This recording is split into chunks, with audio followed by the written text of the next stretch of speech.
Welcome into the Illini Inquirer Podcast. It's Jeremy Werner and Mike LaTulip. And Mike, we have actual basketball to talk about. Not an actual game, but it was kind of a game. Exhibition game is Illinois takes care of Illinois State. Both teams shorthanded, down some of their star players. We actually got to see some basketball at State Farm Center with a lot of newcomers. It's a lot of fun, Mike, just to see these guys move around and see their skill sets a little bit. It was a lot of fun. There's just, I don't know why I feel like basketball of all the sports is the most preseason, off-season chatter. Maybe it's because of the portal, and then you get into summer workouts. Just it feels long, and there's only so much you can talk about before guys actually take the floor. But seeing it on display in an actual arena with actual jerseys on is what it's all about, man. And then they go back to a non-arena here this upcoming Saturday. No arena, behind closed doors. But at least we got to see it. So let me get your player perspective. What do you guys actually take out of these exhibition games when you play, especially, it's in Illinois going up against a good mid-major opponent, but a bit of lower level opponent? Like, how much do you guys actually take away from this? I think you take a lot. I honestly think you take more away from it than a closed door scrimmage against a really good opponent. I think certainly Illinois is going to have a lot that they learn from playing against a team like Florida and playing against that front court in particular. We'll see if Mirkovic can carry it over against a really formidable front court. But the exhibitions, and especially against a Division I team like that, and I get they didn't have all their guys, but so much of the game is your process on game day. And it's, what do you eat when you get over to the arena? How much music you listen to in the locker room? When do you take the floor? How early is too early? Do you want to get out at the right time? When's your position group go? And getting in a rhythm and in a flow of how you prepare for the game, that is almost equally as important as what actually takes place on the floor. Is like getting yourself ready to go and finding what works for you. Because I had a number of teammates that some teammates came out with their own headphones on and were just cut off from the world. Some guys weren't that way, and some guys have their own little stretching routine. So finding out what works for you, and for a lot of guys that haven't played college basketball, that's pretty dang important. Yeah, and there were a lot of guys who hadn't played that arena until Saturday for practice. So it's crazy. It's insane. So to get that, Mike, just to get through that, we don't even think about the human side of that for you guys. A different shooting background, different environment. Even if the announced crowd was like 15,000, it's probably like 10, something like that. But still, that's a lot of people that you're playing in front of, and especially a guy for like Mirkovic, Keaton Wagler, Brandon Lee. It's a little bit different. More than a lot of them have played in front of, right? It's, and I made the joke quote tweeting your tweet that Mirkovic, I think, had said it's like the loudest environment he's ever played in, and I'm just like, dude, you just wait for like middle of Big Ten play, just Big Ten play in general. The Texas Tech game, honestly, like the Jackson State, like there's still going to be sold out crowds and loud crowds in those games too. So I'm excited to see those guys experience that. Let alone East Lansing or West Lafayette. Right? Yeah, dude, you just wait. I mean, East Lansing especially, it's just much smaller arena than people understand, and it gets loud in there just like it does in like Iowa. Iowa's one of those random, because it's in the ground bowl. Another loud one. There's not many in the Big Ten that aren't loud. Penn State is really the only one, and when Shrewsbury was there and Pickett was there, like they started to turn that into a decent environment. Randomly, it's like Ohio State is the one that doesn't feel intimidating to me. But you played Ohio State teams that were really, really good. But like now, they still didn't feel it. Yeah, I mean, I played against Ohio State teams that were vying for a Big Ten title and like Final Four caliber, and even they were maybe 85% capacity, because it's like I don't know what it is, 21,000 seat arena or 20,000, something just absurd. And in the back, it's almost like the United Center, where the behind the basket goes out. It goes very far out and then up, so it's just feels cavernous in there. Yeah. And I will always defend Welsh Ryan. I love that place. They've done such a good job with it. Honestly, like the way they've upgraded that place. When I was there, they changed the court and they made it that like you just wiped a dry erase marker with your hand, purple. It's just like a light shade. Now it's just a very strong purple, not to just gas Northwestern up, but very strong purple. Like the the game day experience is much better. The Jumbotrons better. The banner scoreboards are better around the arena. And look, like Illinois is unique in the sense that they fill that place. Yeah. But they've knocked off Purdue twice in the last 3-4 years. And I think it's a legitimate home court environment. I don't think you could say that in previous years. All right, Mike, before I set you up for some of these things, I just want you to take this where you want to go, because what was the one thing that you think was most significant, most meaningful from this exhibition game for Illinois? Yeah, I just think the connectivity and the unselfishness was really what stood out to me the most. I think that was evident really all game offensively. The ball popped. I feel like most of the time they were in search of the most quality shot that they could find, which I know has been a point of emphasis for them in practice, where they do the Olympic medal tiering of bronze, silver, gold, or is it a bronze shot, a silver shot, a gold shot? And we're searching for gold shots. And I just think that when you have guys that are connective pieces like Mirkovic, I even just thought having a guy like Zvonimir that is a shooting threat, and the ball even kind of moved and popped through him, which we just didn't see much in the Calipari systems that he's been in. So for him to be able to not stick out in that sense as like a ball stopper was really cool. And then I thought in addition to that, like I expected there to be a little bit more disjointedness, but honestly, like it was a pretty clean game. I like even the 10 turnovers that they had, 3 of them were 50-50 charge calls. Yeah. Where really you erase those and their free throws. Instead, you got 8 turnovers in a game where it's really your first time out there. So I thought the IQ of this team really stood out. I really did. And it starts with those different guys you have on the floor. We'll get into each of them, but that's a really good baseline. And that's a really good foundation to have as you creep towards into the season. And you got to integrate some other big pieces too. I thought they gave us a little bit more of a glimpse of what they wanted to do defensively than I thought they would. We actually got some flavor, some tastes of what this could look like. And, I was texting with you during the game and you talked about they have a little bit more bite defensively.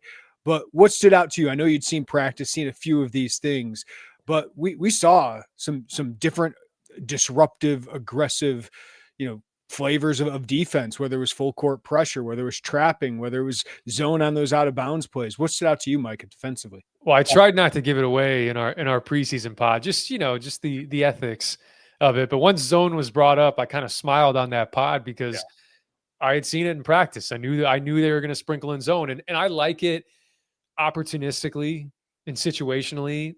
Sideline out of bounds, just throw and because you rep it sideline out of bounds, you can do it and steal possessions during the game, even when it's not sideline out of bounds, even when it's, you come out of the under 8 media, you need it. It's a must stop situation. You throw a change up and go to a 2-3 zone. So I thought that was great. There's still similarities to last year's defense. There's still some drop coverage. I think Tommy's going to play and drop, but seeing them deploy some of those new tactics, they pressured full court, even if it was just token, like they pressured full court to kind of stop secondary transition, which I thought was great. It led to a steal off the free throw and led to the Z dunk on the Mirkovic delivery. And they showed on some ball screens with Mirkovic. And I think overall, the turnovers that they forced weren't just from different tactics. I thought when you play a less conservative style of defense, it changes your psyche. Yeah. Your psyche just is, when we're getting after teams a little bit more, you just have a little bit more bite. And you have a little bit, even when they went to stabbing a little bit last year, I just felt like they were more active. They were in gaps more. They were better at like ball pressure. All that I thought stood out. Yeah, and Kylan, I remember they started doing stuff like that, and he was just like, finally. Yeah. You could tell, like in post-game press conference, he's like, I've wanted to do this. It was like he was like a dog on a chain ready to go, and you let him loose. And yeah, I just think he's got that mentality at the top of your defense. But how could you not, Mike? Like, oh, coach is going to let us get after it a little bit. Like, we can go steal some here. Yeah, and you look at Braden Smith, you look at some of these other guys around the conference who Kylan's a better defender than Braden Smith, but Braden Smith in that Matt Painter defense has a little bit of free reign. Dude, you can go jump a passing lane if you want. Guy turns his back, you can abandon your man to go try to get a steal. And I think that just creates more uncomfortability for opposing offenses. So that's playing to your strengths and playing to your personnel strengths. And I thought, again, I talked about how smart this group was and how that I thought, Keaton Wagler was not fantastic offensively, but he was outside of some of the fouling in the second half, he just was like wrong place, wrong time, a couple of situations. But I thought he was a real bright spot defensively. His screen navigation at 6'6", his ball pressure, he's handsy. He gets his hand on basketballs, tips balls. He had a couple deflections. Like What's that wingspan? That's a plus wingspan. Yeah, no, it's definitely a plus wingspan, but it's also just understanding those guys like him that have really high IQs offensively. Jeremy, you've heard me talk about this. That always translates defensively, because you know where the next read is for a player. Hey, if this guy comes here and gets cut off here, this is going to be the next read. Can I go intercept that pass? Because I know that's what the next read is. That's the skills that he possesses, and I'm excited to see them continue to fine tune and sprinkle in these different schemes and change ups, because there's going to be more coming. New sponsor alert. We're proud to add Game Day Spirit as a new sponsor to the show. Most Illini fans should be familiar with Game Day Spirit as the official fan store of the Fighting Illini, selling the best Illini gear in town or online. And that's why I'm personally excited about this partnership. We have a lot of people in town who can visit their store in Champaign at the corner of 6th and Green in Campustown, or at Neal and Kirby in Champaign, really close to Memorial Stadium and State Farm Center. But we know we have listeners all around the country, all around the world, and that's why Game Day Spirit is great, because you can go online at GameDaySpirit.com and get the best Illini gear available. And right now, Game Day Spirit is kicking off their partnership with us by offering an exclusive discount for you Illini Inquirer listeners. Get 15% off your next purchase with them online at GameDaySpirit.com when you use the code Illini15 at checkout. That's 15% off your next purchase with Game Day Spirit at GameDaySpirit.com when you use the code Illini15 at checkout. You can shop their great selection of Fighting Illini merchandise to continue to cheer on your Fighting Illini football team this season, or get some new gear to support the men's basketball team as they start their season. They have everything an Illini fan could want, from t-shirts, sweatshirts, hats, and official NIL jerseys of your favorite Illini athlete. Visit them in store in Champaign, or at the corner of 6th and Green in Campustown, or Neal and Kirby in Champaign. And be sure to use the exclusive Illini Inquirer discount for your next online purchase at GameDaySpirit.com by using Illini15 at checkout at GameDaySpirit.com. That's code Illini15 for 15% off at GameDaySpirit.com. Game Day Spirit, where Illini fans shop. All right, obviously a very exciting debut for David Mirkovic. 19 points, 14 rebounds, 6 assists, shot 2 of 6 from 3. The one negative, 5 of 10 from the free throw line. But it's obviously a very exciting skill set he displayed. What excited you most, Mike, about his debut? How comfortable he was. He was just super comfortable, and he's very confident in his abilities. I think he's seen a lot of ball. He's seen a lot of ball at the pro level. And for him to shoulder that load offensively, to be trusted with the playmaking and the triggering of actions, and then to come out of it with 6 assists and 1 turnover, not every game is going to be like that. The competition is going to ratchet up a little bit. But I think you also got a glimpse into just, what he does to opposing offenses too. He's not going to jump off the page as an athlete, because he's not a great vertical athlete, but balance is athleticism. Balance is a component of athleticism. And he's so balanced defensively. He's active. He gets his, just like Keaton, like he gets his hands and gets deflections. And so that I thought was really cool to see. But, for me, I can talk about what stood out, but my favorite thing about him, he's competitive. Like, he's just competitive. And I'll give you an example in the game. And I talked about it offensively, where they played him in the middle third of the floor. They use him as a guy that can make multiple reads, and look at the backside tag man. Okay, is it a throwback? Is it a throw to the roller? He can really process that stuff at 6'9". But defensively, there was one play in the game in the first half. Ty Pence, it was a really good defensive possession for Illinois. Illinois State was not comfortable. It was a late clock. They had done their job. And Ty Pence hits like an 18-foot fall away on Mirkovic. And Mirkovic gives this like scoff, throws his hands. And I remember I was sitting there watching him like, hell yeah. Because I love when you can tell it means something to someone. Like, he hated the fact he just got scored on. And that's just how you do anything is how you do everything. And that's how he is. And I think that's going to bode well for this team moving forward, because that's guys will follow that, even though he's a freshman. So I'm thinking like that game, he got to be high usage, Yeah. play through me guy. I love his fit alongside Big Z. I like his fit alongside Ben. How does he fit when Tommy's back in this, Mike? Because both those guys can be guys you play through. So, we can talk about starting lineups, rotations, like how that all works. When Mirkovic and Tommy are on the floor together, how do you see that working? It's the ultimate question, because you mentioned the usage. How are these other guys going to get integrated to what we saw on Sunday? And I think his ability as a connector, and if you look at the offense and how Illinois has thrown some different wrinkles in there, last year was very much true 5 out. And a lot of people call it different things. Some call it W, some call it Buffalo, some call it loop, but they'll go, 5 out. Tommy catches at the top. That triggers the wingman to cut to the basket. We saw Will Riley do such a good job of this throughout the year, and really him and Tommy developed a great rapport. And what you saw on Sunday was a little bit of a wrinkle, and it's what I alluded to on the preseason pod, where it's more flooding the baseline. So if you notice, Jake Davis runs to the corner, Brandon Lee runs to the opposite corner, and then Ben Humrickhouse is running down the sideline, and you'll see him kind of push Jake Davis. So Ben goes to the corner, and then Jake comes to the baseline. So what that does is it opens up the elbows and the slots. And what it opens it up for is those inverted ball screens we saw with Kylan and David. I'm going to have to keep Wagler, David.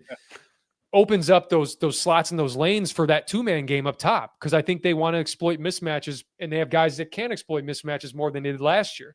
So now you ask yourself, okay, when Tommy gets integrated back, I think you can still keep David up top. I think you can keep him up top with Kylan, with Keaton, play that two-man game, but you can also do it with Tommy. So if Tommy's not up top, Tommy can be a corner guy that stretches the floor, and Tommy can be a guy on the baseline in the short corner, where if Kylan makes a man miss or rejects a screen or gets a roll, now if the big helps uphill, that's a lob at the rim to Tommy. Mm-hmm. Or that's a lob at the rim for Mirkovic. And then you have Tommy popping. And when Tommy pops, there's no longer a defender on one of the wings because everybody's flooded to the corner. So you can tell like how I don't know what you do, because I'm telling you, Mike, this front court is so much fun, because obviously we've talked about the Ivisic boys. Like, you're going to have a 7-foot great 3-point shooter, like great elite 3-point shooter. But you also can have 40 minutes of one of Mirkovic or Tommy on the court. That's just this connector, playmaker, distributor. Like, what do you do with that all game? And then Ben, we know, can be a really great shooter. Well, I talked to some Illinois State staffers after the game, and they're going through the film the next day, and they're like looking, because some guys run offense, some guys run defense, and it's, hey, whose fault is this? And it sounded like they were kind of like, what do you do there? Because if you have a guy like Mirkovic that can make reads like this, it doesn't matter what the coverage is, because you're always going to have some sort of option, and the defense is always conceding something. And it's just that sometimes when you concede it, opposing players and offensive players aren't good enough to, maybe you disguise it in some ways, but aren't good enough to see where that first, second, third read is. I think Mirkovic can do that. I think Tommy's a multi-read guy. So it's just, you can put two on the ball, you can switch, you can, they're just going to be really diligent, I think, in the half court. And I love the blend that they had they ran, and it was I think it was a stark contrast for getting the ball off the rim and getting out a little bit easier and quicker than they did last year. But the balance of, hey, quick in transition, quick in secondary transition, not quick in half court. Once we get into half court, that's very deliberate. That's get the switch we want. That's find the matchup and exploit it. And I think that's the way they're going to play this year. It's a lot like how they played in 23-24, where it's Terrence Shannon up and down the court. But when we get into half court, it's methodical, find it, slips, high percentage looks, low turnover rate. That's what I saw on Sunday. The best defensive rebound rate, I'm going to probably say, is going to be Mirkovic. Tommy's going to be close. But the fact that you have a guy in David that can grab it and go. Yeah, it's everything. Yeah, it's insane. That's Coleman. I mean, Coleman, it's the reason why Coleman was so important too. And that's why he was a part of that team too. And Coleman could get out and transition, get the rebound. And where's Terrence? Where's Terrence? If you don't throw the ball up to Terrence, your ass is coming out of the game. Yeah. That is, I think it's the same type of thing this year. And it's not always perfect. I don't think they ever want to outlet the ball to Zvonimir, but they did in the game. Ben got the rebound and just kind of turned and didn't think and outletted it to Zvonimir. Zvonimir took 2 dribbles and it had a hit ahead to Brandon Lee and it drew a foul. So that's just when I think you look at you got a 7-2 guy doing it now who's probably going to be your 7th, 8th guy. So it's we talked about when Trotter and I were on here, we talked about, and Jeremy, like how potent this offense can be. I just game to game, the different options you have, you can pull a lot of levers with this group. All right, if we just want to be skeptical of an exhibition game against Illinois State, when Mirkovic is going against Florida this weekend, or he's got Texas Tech, what translates? What struggles could he have against bigger, better opponents? Is he's a freshman still, right? I think we have to remember that, even though he's probably a little more tested than most freshmen. Yeah, I think his IQ is always going to prevail. You and I were texting during the game, and is he going to be the Dane Danger of mid-majors? And that's not making a comparison to Dane Danger and David Mirkovic. They're totally different players, but there's a certain physicality when you play the mid-major level. 4 men cannot match up. It doesn't matter. There are no 4 men at the mid-major level that can match the physicality of Mirkovic. So he'll always have that advantage. And obviously you're going to have, we'll see who comes back into the fold against Florida, or maybe we won't see. I don't know. Secret. But I do think that although he was like his game's never been predicated on speed, even though when he gets out and busts out, it's like that's faster than I thought it would be. And so I think that's going to be the hallmark of this Illinois transition game, like we talked about. But he has great footwork. He understands leverage. That's always going to be a positive. If I were to nitpick a couple areas with Mirkovic, and areas that I think the free throws, that's easy. I mean, that's got to improve there, especially I think he's going to get there. Whatever his minutes shake up to be, I think he's going to get there. So that needs to improve better than 50% for sure, or he really is going to be Dane Danger. But also some of the reads that he made, the driving kick to Wagler in the second half, which was just, he got his guy up in the air, they rotated over, ran into the ball, and then he was able to make the pass. He had a throwback to Kylan in the first half. And on both of those, his balance wasn't great. Like he was falling forward and threw it across his body back in both of them. And when you play against better athletes and quicker athletes, that can just be a pick six if somebody sniffs it out. So just a little bit more under control, I think will be helpful for him. But this is a great test for him. I mean, dude, you're going from the highest of highs in terms of, man, I could not have had a better debut, to Alex Condon, Tommy Houck, Ruben Chinyalu. I mean, just, great. Hand locked in. I mean, it is truly, it's the deepest and arguably best front court in America. So it's a really good barometer for him. But I think he's too skilled, and I think you can move him around too many places for him to be like, oh, he's been a 0 on the floor in this game. One play can change a season. One upset can silence a stadium. With every snap, the stakes get higher, and no one brings you closer to the action than DraftKings Sportsbook, the #1 sportsbook for live betting. From live betting to odds boosts and so much more, DraftKings Sportsbook has everything you need to stay in the action from the kickoff to the final whistle. New customers, this one is for you. Bet just $5, and if your bet wins, you'll get paid out $300 in bonus bets instantly. Own every Saturday with DraftKings. Download the DraftKings Sportsbook app and use code Illini. That's code Illini to turn $5 into $300 in bonus bets if your bet wins. In partnership with DraftKings, the crown is yours. Gambling problem? Call 1-800-GAMBLER. In New York, call 877-8-HOPE-NY or text HOPE-NY 467-369. In Connecticut, help is available for problem gambling. Call 888-789-7777 or visit ccpg.org. Please play responsibly. On behalf of Boot Hill and Casino and Resort, Kansas, pass-through of per-wager tax may apply in Illinois. 21 plus age and eligibility varies by jurisdiction. Void in Ontario. Restrictions apply. Bet must win to receive bonus bonus bets which expire in 7 days. Minimum odds required. For additional terms and responsible gaming resources, see dkng.co/audio. Limited time offer. Zvonimir Ivisic, he got 23 minutes. I don't know if we'll have another 23-minute Zvonimir Ivisic experience unless Tommy gets in foul trouble, obviously.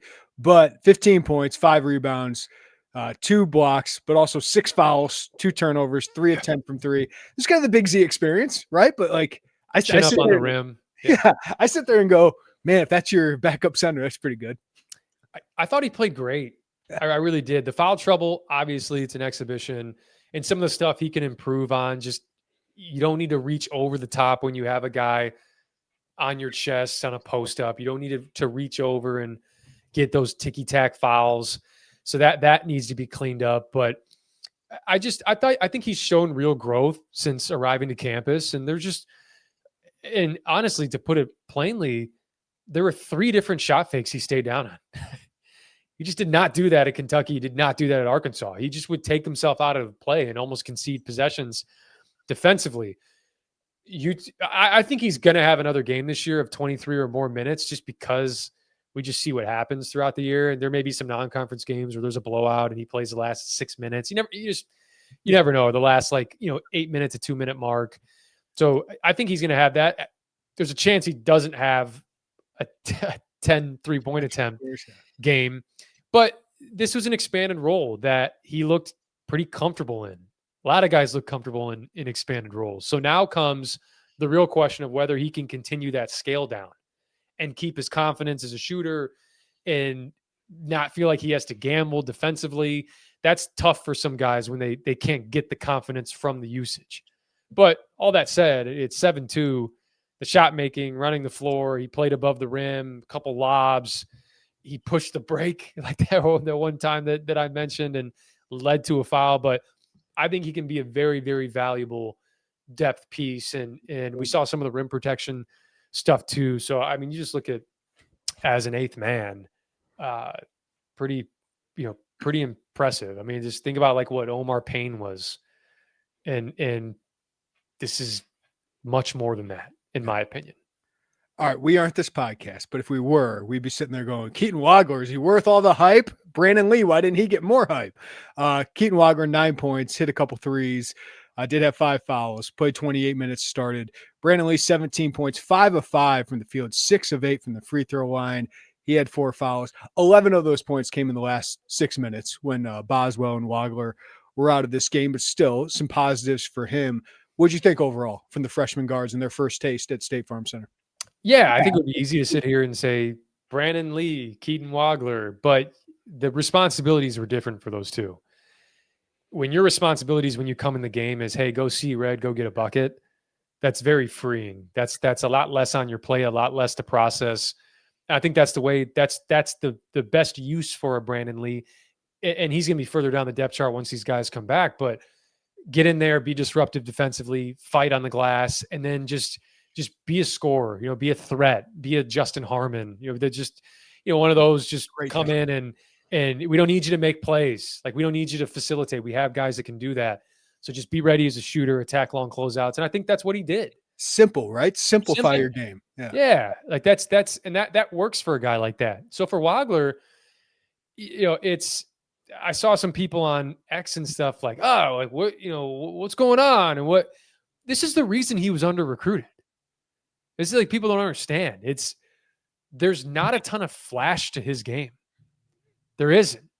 But then you come out of the game. It's like, man, this is his first game in an Illini uniform. He's their starting point guard. He's setting the table. He's getting them into stuff. His one turnover was a 3 that he turned down that turned into like a 50-50 charge call. He didn't have any live ball turnovers. And again, I talked about in the preseason, he just makes the right plays. And the shooting, you could tell. I mean, the threes that he made, you're just like the release, the rotation, it all looks really good. And that's why I still think when Petrovic comes back, Wagler's your starting point guard because of the size defensively. I thought he was really good on that end. Again, some of the foul stuff, but he was really disruptive and he's smart. And that's just, I think it gives them much more lineup balance when you have him in that, with that first group, when you pair him with Kylan, when you pair him with Andres, when you pair him with Tommy, that just makes more sense to me than like 30 minutes a game of Petrovic and Boswell. Yeah. You know what I mean? So that's Keaton's just kind of scratching the surface. I think he may have had some jitters, but I just really like the makeup of his game. I just really trust him, which is unique for a guy. And Brad talked about it. He made a really good point in the press conference. Neither of those freshmen look lost. None of them did. It was like, hey, here's the freshman mistake of running in at the ball from the strong side corner. Just, there was really none of that. You could tell Keaton was a little timid offensively.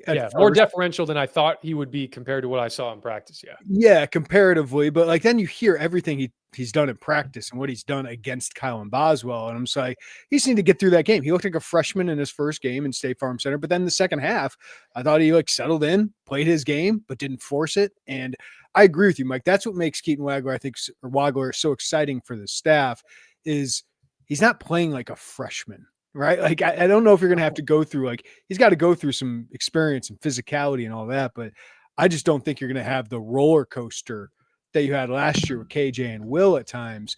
This guy's going to be more steady. Maybe it's not a 30-point game in his first game, but it was clearly a solid, good performance that helped the team. It was. And I think you always go back to what gets freshmen on the floor and keeps freshmen on the floor. What gets you on the floor is defense and taking care of the ball. Two things I think he does really well. So that gets you on the floor. Then you add in the ability to facilitate, you add in the shooting, and that's the stuff that keeps you on the floor. So I've talked about this for years, is the list longer to keep you on the floor or take you off the floor? And for me with him, the list is longer to keep him on the floor. He just has a lot of value.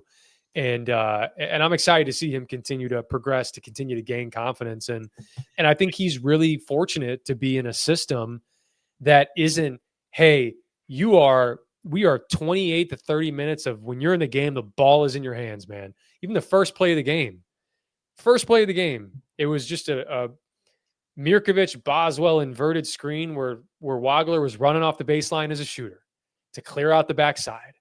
So we don't need to depend on you every 2 seconds in a game.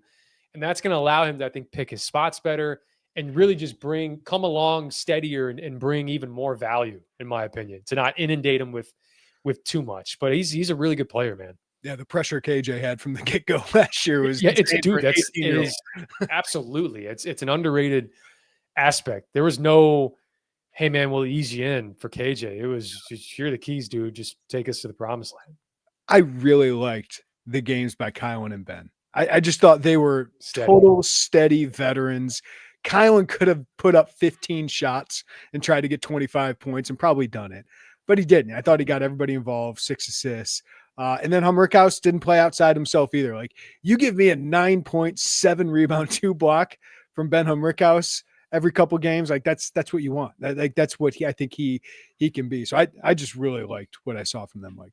The 7 rebounds specifically, just this, that's the step forward he needs to take this year, especially when you think about some of the lineups that they're going to have out there. He really needs to be additive on the glass. And I thought he was on really both. I think he ended up with 3 offensive rebounds, right? Or 3. Yeah, 3 offensive rebounds. That's huge. So tracking the ball and again with lineup balance too. I think he's just another guy that makes sense out there. And we'll see how they end up doing the starting lineups and whatnot. But I think David eventually will be a starter. We'll see if that is right away. But I like the lineup balance with Ben in there. And then, if you do have David off the bench, it's just a complete change up and different way you can play. And Ben spaces the floor. I thought he was good again defensively. Just as really can I hit on that? Because I mean, there's gonna be a lot of talk about David should start right away, and I get it. The upside of him is higher than Ben. But like we're talking about, the reason I brought up Tommy and David together is I like staggering their minutes a little bit because of what they bring offensively, kind of being a hub offensively. But they're also going to play together. But that's why it wouldn't freak me out if Ben starts but then he maybe plays 15 to 20 minutes and David gets 20 to 25 minutes, even though he's coming off the bench. So I just love that they can play with that way, Mike. I mean, you got really good options in that front court. It's more optionality in their front court than they've had in Brad's tenure. I think, especially when you think about the shooting, the skill level.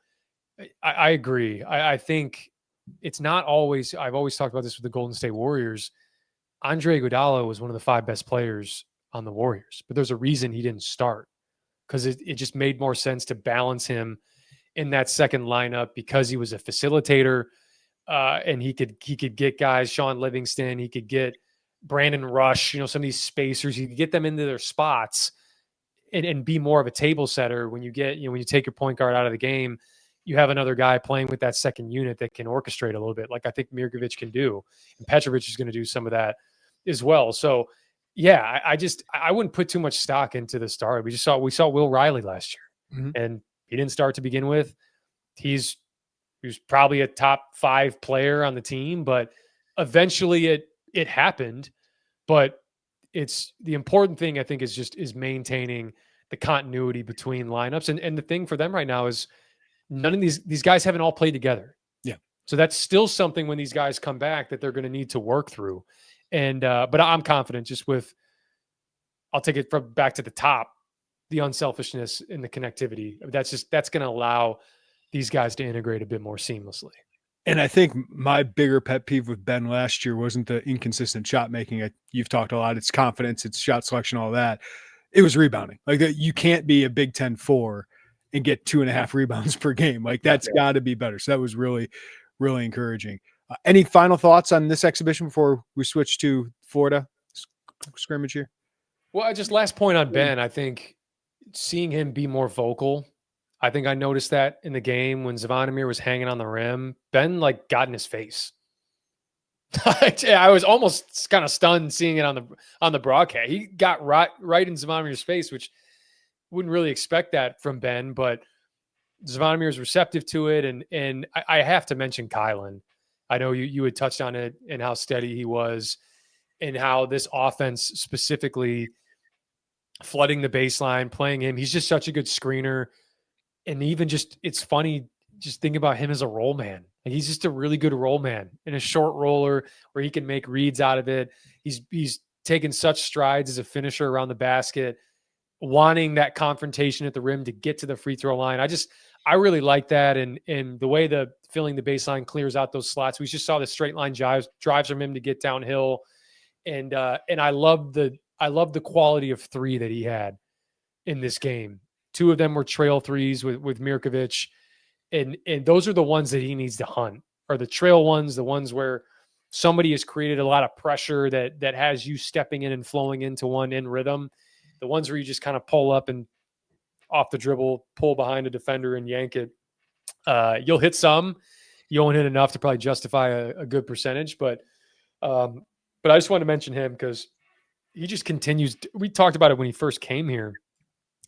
But the Drew Holiday comparison, he just continues to morph more and more into Drew Holiday. It's crazy. Some of the inverted stuff now, and they played Drew Holiday in the short corner, and Kylan was sitting there in the short corner at times, and they had him on. He was in the short corner at one point in the first half where he got that tip in and one. It's just having a guy like that. I truly think, and I go back to having a guy like Kylan, and this goes back to Terrence Shannon. Terrence Shannon was an All-American who had Marcus Damask come on his team and was completely okay with the offense running through Marcus Damask. Right. There's barely an offense run for TJ. Yeah. It's not normal. Even if the player is wrong. Hey, dude, you're more in transition, opportunistic. You'll get, from the free throw line. That's your game. And for Terrence to accept that allowed Illinois to have the success they had in 23-24. And Kylan is doing the same thing. You win because of Kylan Boswell's. Because he can say, cool, it's Mirkovic this possession. Cool, it's Tommy this possession. It's freshman Keaton Wagler this possession. I'm going to play my role. I'm going to be tough as shit doing it. That just – and now what can you say if you're a freshman that's not falling in line? Kylan Boswell's doing it. Yeah. It makes all the difference. Yeah, and you used Drew Holiday. I mean, Cameron Crocker's brought that up with him about like what they want him to be. And I think Kylan knows if I want to play in the NBA, that's got to be my role. It's going to be my role. So kudos to him. Also, congratulations to Ben Humrickhouse, newly engaged, with the Dahlia McKenzie. So congratulations to those two. What a power couple that is for Illinois hoops. Yeah. One more Ben Humrickhouse story, because I went to practice and I gotta say this because I think it's a really cool story. And I think it speaks to the type of kid Ben is. But he and I are talking after practice, and we're just talking about God knows what. And he asked me if I was coming to practice the next day. My grandfather had his 90th birthday party the next day at 2 p.m. So I was staying in Bloomington that night, and then they were practicing at 7:30 in the morning.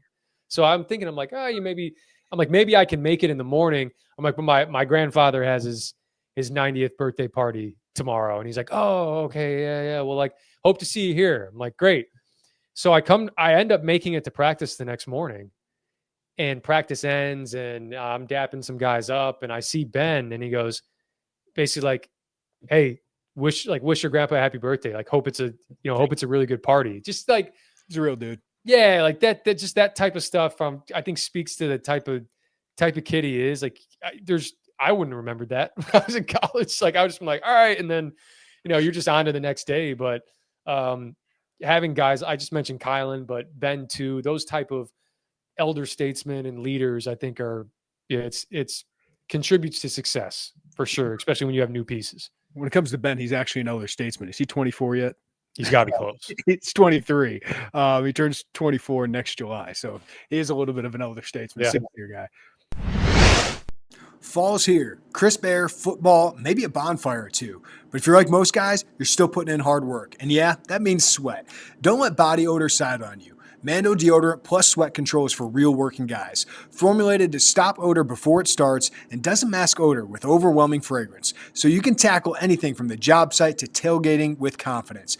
Don't mask it, Mando it. Guys, Mando sent me their starter kit, and it is a fantastic product. It keeps you fresh all day long. It's not your typical deodorant. It's clinical strength, and it's 2 times better at controlling sweat than the standard. It controls both sweat and odor for more than 72 hours. And after just 12 hours, underarm sweat was reduced by 92%. This stuff works. So try out their starter kit, which includes deodorant, 2 free products of your choice, like their mini body wash, deodorant wipes, and get free shipping. And as a special offer for our listeners, new customers get 20% off site-wide with our exclusive code. Use code Illini at shopmando.com for 20% off site-wide and free shipping. Shopmando.com. That's SHOPMANDO.com. Please support our show and tell them we sent you. Mando's got you covered with deodorant plus sweat control. Say goodbye to sweat stains and hello to long-lasting freshness.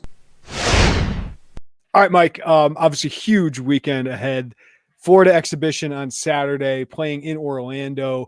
This is different. It's not like a full game, but take us in. What is one of these closed door scrimmages against another high major?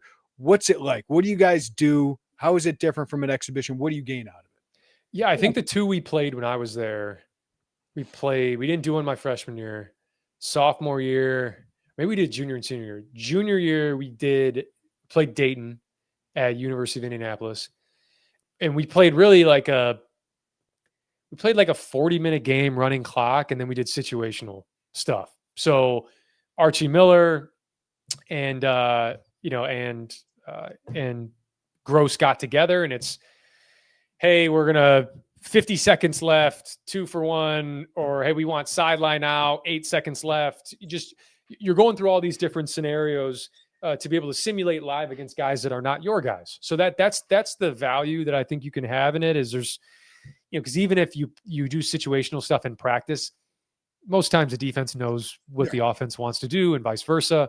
It's like a football practice when the defense knows what the offense is running, right? And they know exactly. Like training camp, it's like, oh my God, the defense is like dominating. What does this mean for the quarterback?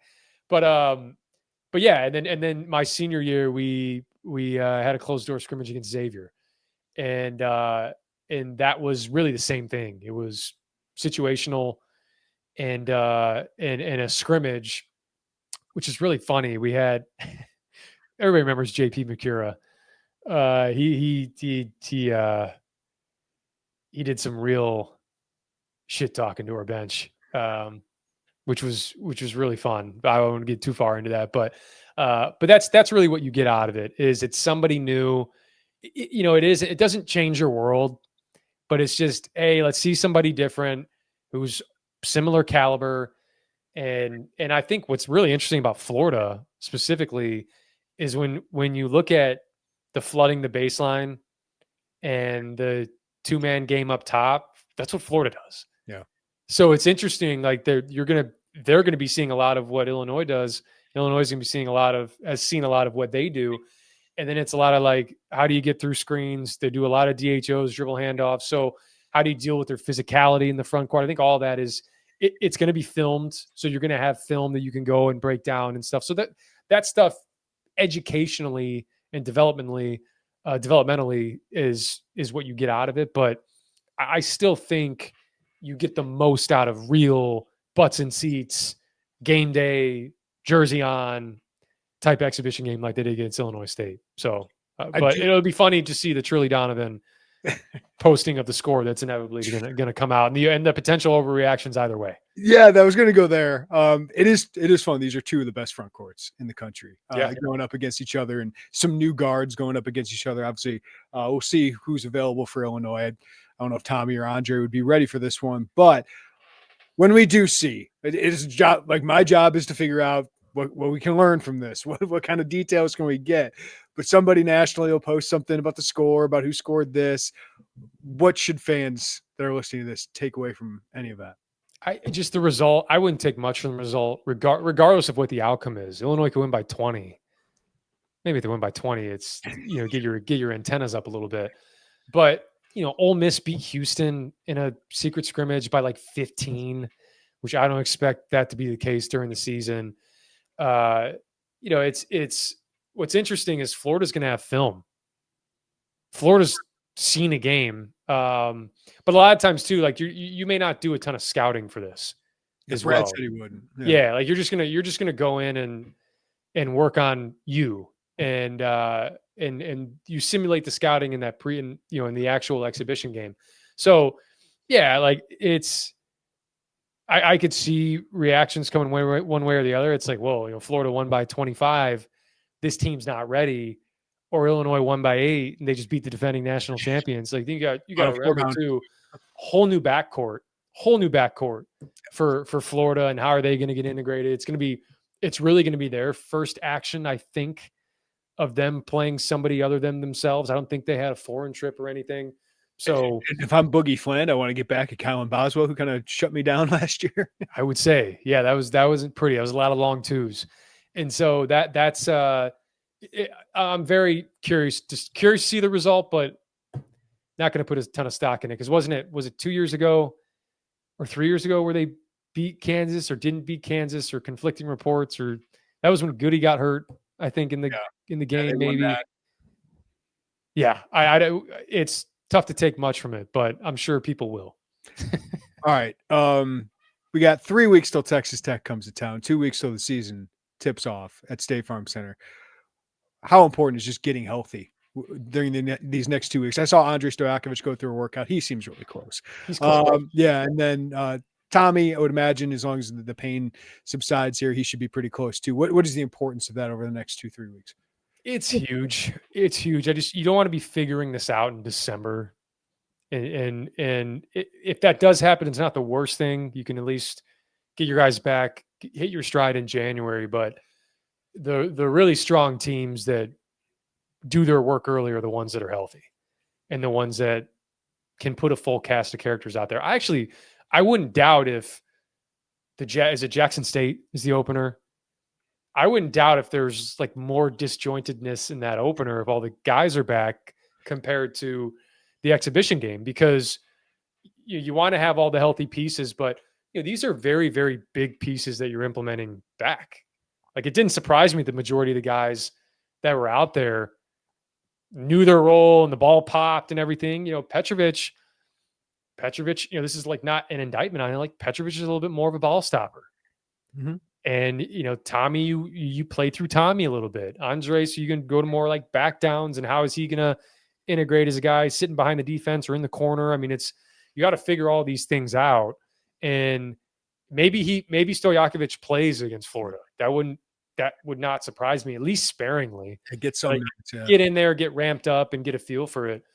That'd be big. I mean, he was in some 5-on-0 drills when I was there in practice, so he's been close, and I think they've been kind of cautious with him, rightfully so. I mean, he's going to be a major part of what they do. So you just want to have those guys back, and you want to have some continuity with your rotations, and you just want to have guys by the end of November, hopefully, be like, okay, I got a pretty good idea of what's expected of me in live game action. So can't do that with bodies out. So need these guys back to get closer to that. Mike LaTulip, you're the goods. Fun to talk about real basketball. Soon we'll get to talk about all these guys, hopefully on the court very, very soon. Mike, thank you, buddy. Appreciate it, man. Great stuff as always from Mike LaTulip. He is the goods. We'll have him throughout the basketball season coming up, which is just a treat for all of us. So I know you guys look forward to that. It's fun with crossover season. It's very busy, but to have Mike LaTulip and Jay Lehman all the time is a ton of fun for us. So hope you guys enjoy that. We'll be back on the podcast probably tomorrow with our preview, tomorrow or Thursday, of Illinois at Washington. Going to get somebody from our Washington site here on the podcast, of course, and then Joey Wagner and I will preview a huge game for Illinois football. So be on the lookout for that. We got plenty at the website with crossover season, plenty of basketball, football coverage for you, recruiting coverage. Got an update on Marlon Bright from our guy Brian Doan in New Jersey, a 4-star offensive tackle who's a Penn State commit, obviously back on the market now. So he has already visited Illinois, taken an official visit.